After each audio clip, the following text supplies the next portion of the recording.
यहाँ आप देख सकते हैं लोग उग्र हो चुके हैं और उग्र होकर के गाड़ी है उसको अपने कब्जे में लिए हैं और सीधा तोड़फोड़ कर रहे हैं। ये जो उग्र रूप आप देख रहे हैं, ये उग्र रूप 12 वर्षीय युवक की सड़क दुर्घटना में दर्दनाक मौत हो जाने के बाद हुई है।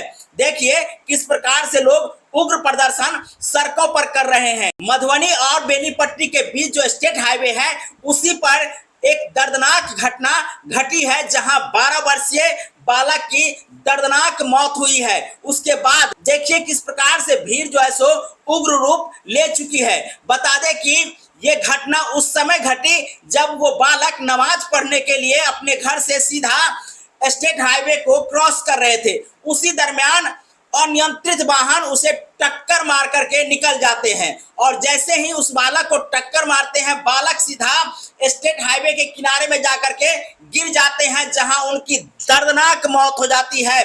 और जैसे ही इस बात की खबर लोगों को होती है, लोगों में काफी गुस्सा हो जाता है। लोगों का कहना है कि ये जो घटना हुई है ये बहुत ही दर्दनाक घटना हुई है। साथ में लोगों को इस घटना के बारे में ये पता नहीं चल पा रहा है कि आखिर टक्कर मारने वाला गाड़ी कहाँ की थी, कौन था। इन तमाम बातों को लेकर के लोगों में काफी गुस्सा है। देखिए परिवार में किस प्रकार की कोहराम मची हुई है, वहीं लोगों में किस प्रकार की गुस्सा है।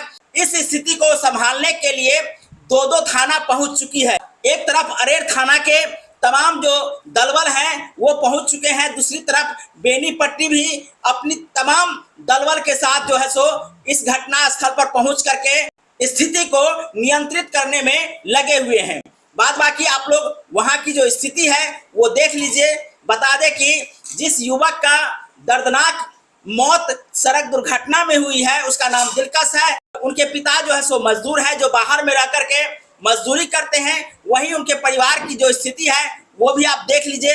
बाद बाकी वहां की जो स्थिति है बहुत ही भयावह है। सड़कों को कई घंटों तक जाम रखा गया, जैसा कि आप विजुअल के माध्यम से भी देख सकते हैं। दोनों तरफ से मान मलौवर की गई। बाद में स्थानीय जनप्रतिनिधि एवं लोगों के बीच बातचीत हुई। प्रशासन की जो है सो सांसें जो अटकी हुई थी वो थोड़ी हल्की हुई है। उसके बाद जो है सो समझौता हुआ और भीड़ जो है सो धीरे धीरे कम हुई है। बाद बाकी इस घटना को लेकर के आप लोगों की क्या प्रतिक्रिया है, कमेंट करके जरूर बताइएगा।